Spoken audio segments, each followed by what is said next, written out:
சீமான் அவர்கள் மீதான பாலியல் வழக்கிற்கு தடை கேட்டு உச்சநீதிமன்றத்தில் அவர் போட்ட வழக்கு என்பது இன்றைக்கு விசாரணைக்கு வர இருக்கிறது.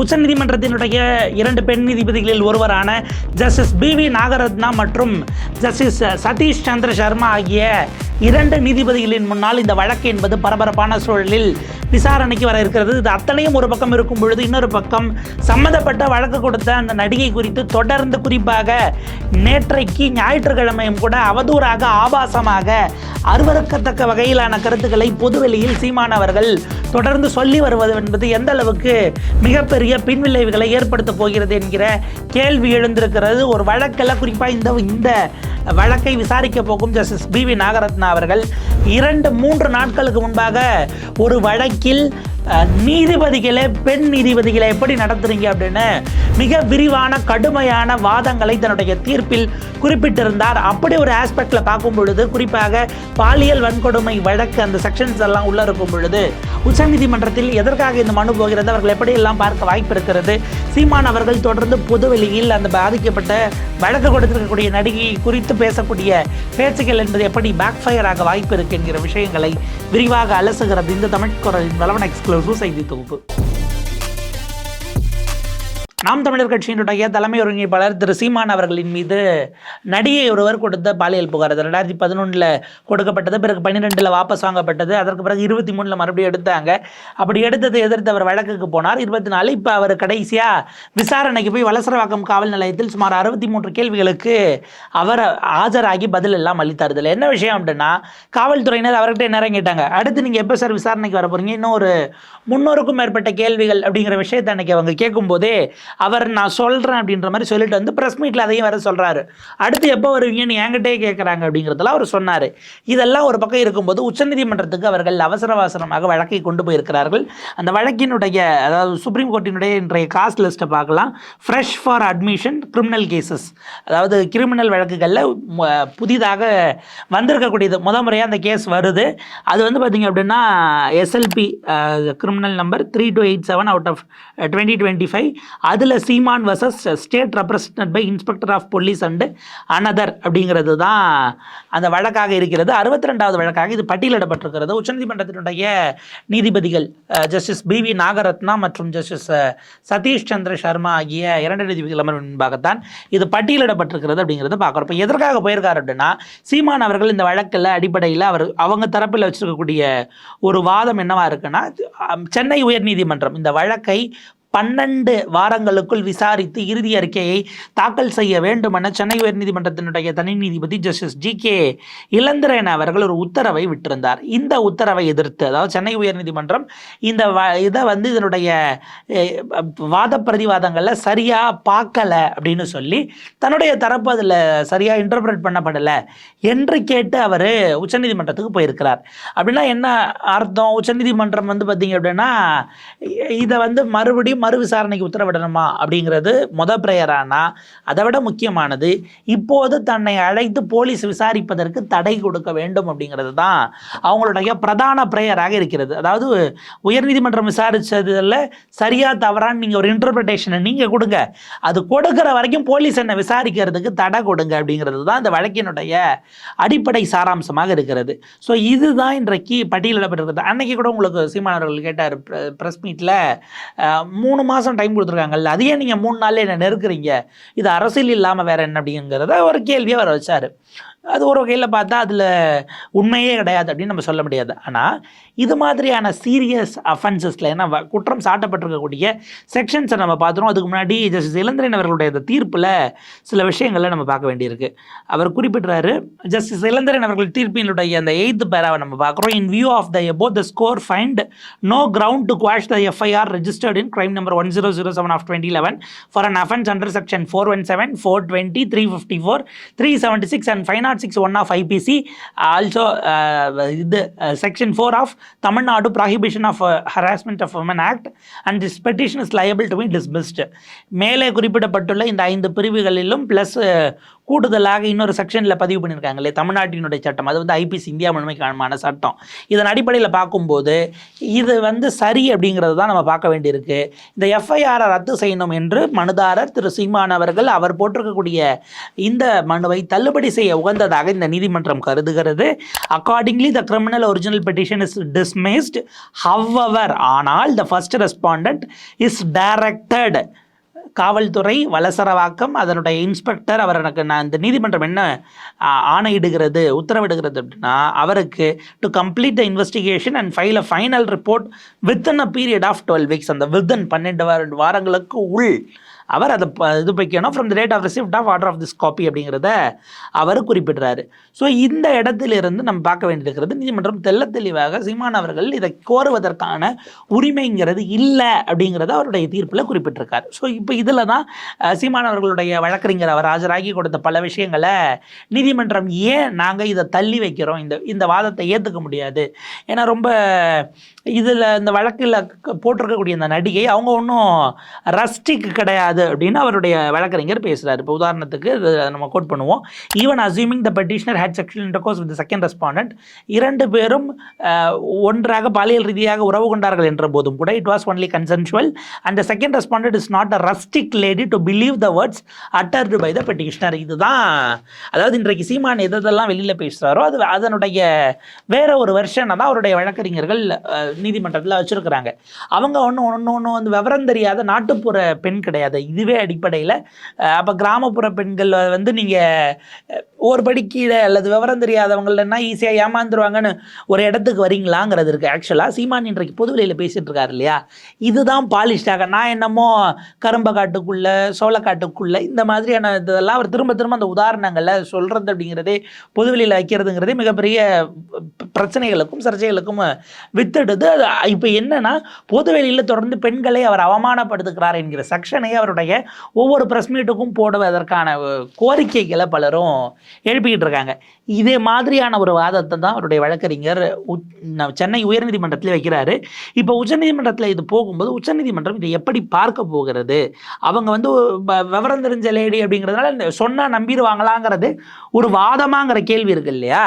ஒரு வாதத்துக்கே நம்ம வச்சுக்கிட்டாலும் சொன்னால் அவங்க நம்புவாங்க அப்படிங்கிறது ஏற்கத்தக்கதாங்கிற விஷயத்தை நீங்கள் கொஷின் பண்ணுறீங்க. உங்களுடைய இன்டெகிரிட்டியை கொஷின் பண்ணால் நீங்கள் எதிர்நிலையில் இருக்கிறவங்கள ஒரு பில்டு பண்ண ட்ரை பண்ணுறீங்க அப்படிங்கிற பாயிண்ட் இருக்குது. இப்போ இந்த 5 பிரிவுகளின் வழக்கு அதனுடைய தீவிரத்தன்மைக்காக செக்ஷன் 417, 420 இது ரெண்டுமே சீட்டிங் சம்மந்தப்பட்டது. பொய் வாக்குறுதி கொடுத்து மோசடி செய்தல் 420 அப்படின்னா நமக்கு தெரியும், 417 அதே சீட்டிங் தான். செக்ஷன் 354 அப்படிங்கிறது தான் ஒன்று. அதை விட முக்கியமானது 376. 354 என்ன சொல்லுது அப்படின்னா assault or criminal force on women, ஒரு பெண்ணை கட்டாயப்படுத்துதல், அவங்கள வந்து வன்கொடுமைக்கு உள்ளாக்குதல், அதை விட வந்து பார்த்திங்க அப்படின்னா கட்டாயப்படுத்தி அவங்கள மீது ஃபோர்ஸ் பண்ணுறது கிரிமினல் அஃபென்ஸாகவே கருதக்கூடிய ஃபோர்ஸ் அப்படிங்கிறது 5 ஆண்டுகள் வரை தண்டனை கொடுக்கக்கூடிய குற்றமாக இருக்குது. 376 என்பது பாலியல் வன்புணர்வுக்கான செக்ஷனாக இருக்கிறது ஐபிசி 376ங்கிறது. இதில் வந்து பார்த்திங்கன்னா குறைந்தபட்சமே 10 ஆண்டு தண்டனையிலிருந்து அதிகபட்சம் ஆயுள் தண்டனை வரைக்கும் அதனுடைய ஷரத்துகள் இருக்கிறது. அதே போல் செக்ஷன் 506(1) அப்படிங்கிறது punishment for criminal intimidation. Whoever commits the offense of criminal intimidation shall be punished with imprisonment of either description for a term which may extend to 2 years or with fine without both. தொடர்ந்து பின்தொடர்ந்து அவங்களுக்கான மிரட்டலை கொடுப்பது, அவங்க வாழ்க்கையில் இடையில் நீங்கள் உள்ளே போயிட்டு அவங்கள தொடர்ந்து துன்புறுத்துவது உளவியல் ரீதியாக, அந்த ஃபாலோ அப் இருக்குது இல்லையா. இன்டிமிடேஷன் அப்படிங்கிறது சும்மா குறுக்க போயிட்டு நீங்கள் அவங்க லைஃப்பில் இன்டர்ஃபியர் பண்ணிகிட்டு இருக்கிறது அப்படிங்கிற மாதிரியான செக்ஷன்ஸ் இருக்குது. இது போக தமிழ்நாடு இல்லை இங்கே இருக்கக்கூடிய அந்த தமிழ்நாடு பெண்களுக்கு எதிரான வன்கொடுமை தடுப்பு சட்டம் அப்படிங்கிறதெல்லாம் இருக்குது. ஸோ இப்போ இதெல்லாம் உள்ளே வரும் பொழுது இந்த செக்ஷன்ஸை உச்சநீதிமன்றம் எப்படி பார்க்க போகிறதுங்கிறது தான். இப்போ ஜஸ்டிஸ் பிவி நாகரத்னா அவர்களுக்கு வந்தோம் அப்படின்னா 2 நாட்களுக்கு முன்பாக அவங்க ஒரு வரலாற்று சிறப்புமிக்க தீர்ப்புன்னு தான் அதை நம்ம சொல்லணும். ஏன்னா நீதித்துறை இன்றைக்கு நீதித்துறையில் இருக்கும் பெண்களையே எப்படி பார்க்கிறது, உங்களுடைய சிந்தனை எப்படி இருக்கிறதுன்னு அவங்க ஒரு ஜட்மெண்ட் கொடுத்தாங்க. நம்ம அதை ஏன் இங்கே பேசுகிறோம் அப்படின்னா சீமான் அவர்கள் இன்றைக்கு பொதுவெளியில் திரும்ப விளத்தரம் பேசிக்கிட்டு இருக்காரு இல்லையா. அவர் நினைத்தால் அவருக்கு இன்னமும் ஒரு ஆப்ஷன் இருக்குது. இது குறித்து நான் நீதிமன்றத்தில் நிரூபித்து குற்றமற்றவன்னு சொல்லிட்டு வெளியில் வரன்னு ஒரே வார்த்தையில் போனால் அது கடந்து போகும்.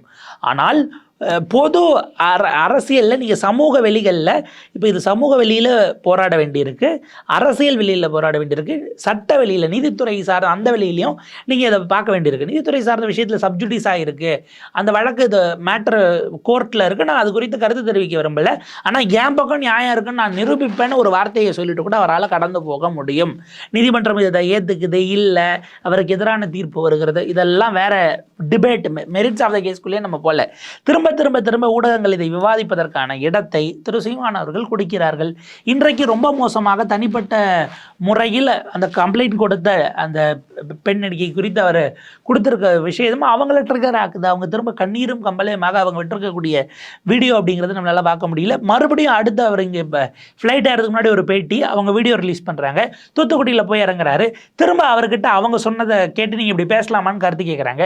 அவர் இன்னும் மோசமாக அதை விட கீழே இறங்கி ஒரு உதாரணம் சொல்கிறாரு. இதை விட இது அவர் கூட இருந்தவங்களெல்லாம் இப்போ உள்ளே இழுத்து விட்டுறாரு. மறைந்த எங்கள் அண்ணன் அப்படிங்கிறாரு, மேபி அது மறைந்த திரு இயக்குனர் மணிவண்ணனாக இருக்கலாம், எங்கள் அப்பா பாரதி ராஜாக்கு தெரியும் அப்படிங்கிறாரு. இப்போ மற்ற தோழர்களையும் அவர் உள்ளே இழுத்து விடுறாராங்கிற ஒரு கேள்வி இருக்குது.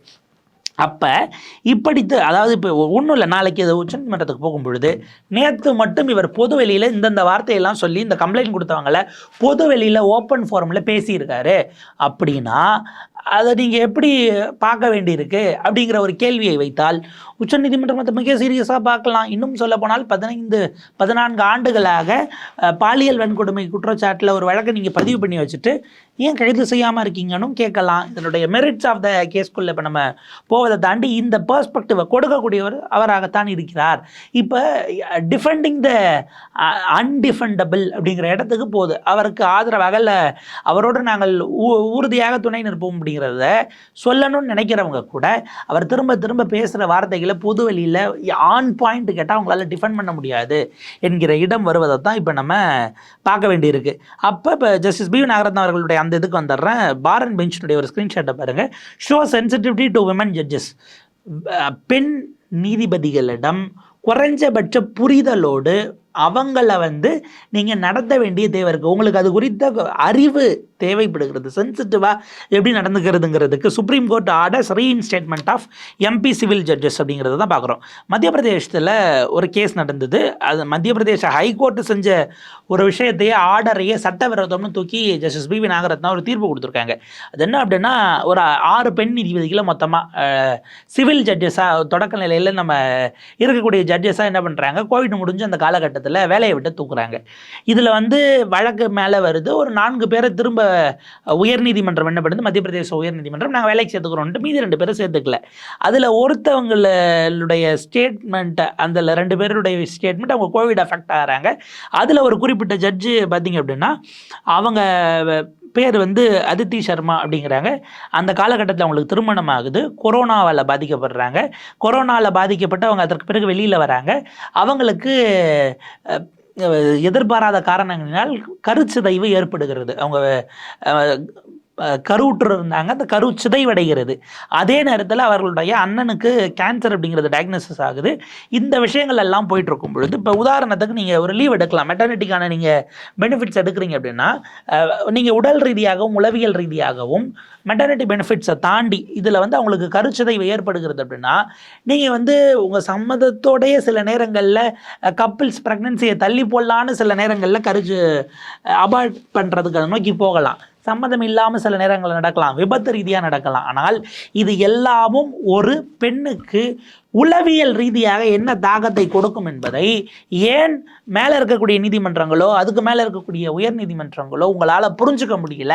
நீங்கள் ஒரு பெண்ணுக்கு அது நிகழ்த்தக்கூடிய உளவியல் மற்றும் உடலியல் ரீதியிலான அதை நீங்கள் புரிஞ்சுக்காததுக்கு காரணம் உங்களுக்கு அது குறித்த அறிவு இல்லை, புரிதல் இல்லை, நீங்கள் சென்சிபிளாகவும் சென்சிட்டிவாகவும் இல்லை அப்படின்னு சொல்லி மீண்டும் அவர்களை பணியில் சேர்க்க வேண்டும் அப்படின்றத உத்தரவாக உச்சநீதிமன்றம் இட்டிருக்கிறது. ஜஸ்டிஸ் என் கோட்டீஸ்வர் சிங் மற்றும் ஜஸ்டிஸ் பி நாகரத்னா தான் அதனுடைய சீனியர் ஜட்ஜாக இருந்து அந்த ஜட்ஜ்மெண்ட்டை எழுதியிருக்கிறார் அப்படிங்கிறத பார்க்குறோம். ஆர்டர் லைவ்ல எல்லாம் பார்க்குறோம். We find the resolution of administrative committee of Madhya Pradesh high court, orders of the high court are illegal அப்படின்னு சொல்லிட்டு அவருக்கு கருச்சிதைவு ஏற்பட்டிருக்குன்னா அதுக்கான டைம் எடுக்கும், அந்த பீரியட் எடுக்கும், அதற்கான விடுப்பை தூய்ப்பதற்கு அவருக்கு உரிமை இருக்கிறது என்று சொல்லி அண்ட் தேர்ஃபோர் செட் அசைட், அதை நாங்கள் ரத்து செய்துவிட்டு அவங்கள மீண்டும் வேலைக்கு வைக்கணும். Stresses upon greater number of women in judiciary. ஏன்னா இன்றைக்கி உச்சநீதிமன்றத்தில் கிட்டத்தட்ட 35 வரைக்கும் அவங்களுடைய சீட்ஸ் மேக்ஸிமம் சீட்ஸ் இருக்குது அப்படின்னா 35ல் 2 பெண்கள் தான் இருக்கிறாங்க. 3 பேர் இருந்தாங்க, அதில் ஒருத்தவங்க ரிட்டையர் ஆகிட்டாங்க. நம்மளுடைய சந்திரசூட் இருந்தார் இல்லையா, அவர் போகிறப்ப ஒரு வார்த்தை சொல்லிட்டு போனார், எங்களுக்கு நிறைய பேர் கொண்டு வரணும்னு ஆசை தான், ஆனால் சீனியாரிட்டி இல்லை அப்படின்ற மாதிரி சொல்லிட்டு அவர் போயிட்டார். அப்போ நீங்கள் மேண்டேட் ஆக்குங்க, அக்ராஸ் ஜுடிஷியரியில் இத்தனை பர்சன்டேஜ் ஆஃப் விமன் ரிசர்வேஷனை கொண்டு வாங்க அப்படிங்கிறதெல்லாம் அடுத்த கட்ட கேள்விகளாக இருக்கிறது. அவங்க சொல்கிறாங்க, the order also states abortion the psychological and mental health issues women go through after miscarriage. This is because in one of the judicial officer cases, the officer went through miscarriage, but the High Court did not consider this aspect. அப்படிங்கிறத பார்த்துட்டு தான் termination order set aside, they should be reinstated என்று உச்சநீதிமன்றம் இன்றைக்கு ஒரு தீர்ப்பை கொடுத்திருக்கிறது. நம்ம இதை அப்படியே இங்கே ஃபிக்ஸ் பண்ண வேண்டியது, விபத்து ரீதியிலாக ஒரு கருச்சிதைவு அது ஒரு ஜுடிஷியல் ஆஃபீஸருக்கு நடக்கும் பொழுது அவருடைய பார்வை இப்படி இருக்கிறது. நான் சொல்கிறது தனிநபர் சார்ந்தது அல்ல, ஜஸ்டிஸ் பிவி நாகரத்னா அது உச்சநீதிமன்றத்தினுடைய பார்வை. இந்த இடத்துல சுமார் 6லிருந்து 7 முறை கட்டாயப்படுத்தப்பட்டு தனக்கு கருக்கலைப்பு செய்யப்பட்டிருக்கிறது அப்படிங்கிற குற்றச்சாட்டை வச்சிருக்கிறாங்க. அப்படின்னும் போது ரொம்ப சமீபத்திய உதாரணத்தை அதே பார்வையில் உச்சநீதிமன்றம் பார்ப்பதற்கான வாய்ப்பு இருக்கிறது அப்படிங்கிறது தான் நம்ம இந்த இடத்துல கோடிட்டு காட்ட வேண்டிய ஒரு விஷயம் இருக்கிறது. உச்சநீதிமன்றம் என்ன மாதிரியான விஷயங்களையும் எடுக்கலாம். ஏன்னா இங்கே தமிழ்நாடு அரசின் சார்பில் யார் ஆஜராக போகிறாங்கிற ஒரு கேள்வி இருக்குது. அது வெறும் வலசரவாக்கம் போலீஸ்னால தமிழ்நாடு அரசு தான், அரசு ரெப்ரசன்டட் பை வலசரவாக்கம் போலீஸினுடைய அங்கே இருக்கக்கூடிய தலைமை ஆய்வாளராக தான் இருக்குன்னு வச்சுக்கோங்களேன். அப்போ இந்த இடம்ங்கிறது நாளைக்கு அது மிகப்பெரிய விவாதமாக மாறப்போகிறது. ஏன்னா இந்த இடத்துல நீதிமன்றம் அதை எப்படிட்டாலும் கூட இதை பொதுவெளியில் விவாதமாக ஆக்குவதிலிருந்து நாம் தமிழர் கட்சியினுடைய தலைமை ஒருங்கிணைப்பாளர் தள்ளி இருப்பது அப்படிங்கிறது தான் பொலிட்டிக்கல் டிஸ்கோர்ஸாக இது மாற்றப்படுவதே ரொம்ப மோசமான ஒரு விஷயமாக நாம் பார்க்க வேண்டி இருக்கிறது. உள்ளுக்குள்ள பொலிட்டிக்கல் விஷயங்கள் இருக்குன்னா நீங்கள் உங்களுடைய அத்தனை விஷயங்களையும் நீங்கள் மறுப்பதற்கு உங்களுக்கு இருக்கக்கூடிய உரிமை நீங்கள் வித்தின் தி கோர்ட் ஹாலுக்குள்ளே வச்சுக்கிறதுக்கும் இதை மீடியா ட்ரையல்களை கொண்டு வருவதற்கு நீங்கள் காரணமாக அதை ட்ரிகர் பண்ணி புஷ் பண்ணக்கூடிய இடத்துக்கு வருவது என்பதும் ஏற்கத்தக்கதா என்கிற கேள்வி இருக்கிறது. ஒரு வகையில் இந்த வழக்கு உயர்நீதிமன்றம் சொல்லியிருக்கிறது, பாதிக்கப்பட்டவரே இதிலிருந்து நான் விலகிக்கிறேன் என்று சொன்னாலும் கூட இதை ஸ்டேட் நடத்தணும் அப்படின்னு. இதுக்கான லீகல் லைன்ஸ் அது எப்படி போகும் அப்படிங்கிறதெல்லாம் நமக்கு இன்றைக்கி மாலைக்குள்ளே தெரிஞ்சிடும். மேபி மதியத்துக்குள்ளேயே அவங்க பார்த்துட்டு ஆர்டரை பாஸ் பண்ணுறாங்களா, என்ன மாதிரியான விவாதங்கள் வைக்கப்படுகிறது அப்படிங்கிற விஷயங்கள் எல்லாம் அப்டேட்ஸோடு கிடைக்கும். அதனுடைய விஷயங்கள் நம்ம பகிர்ந்துப்போம். தொடர்ந்து இணைந்திருங்கள் தமிழ் குரலோடு. நன்றி, வணக்கம்.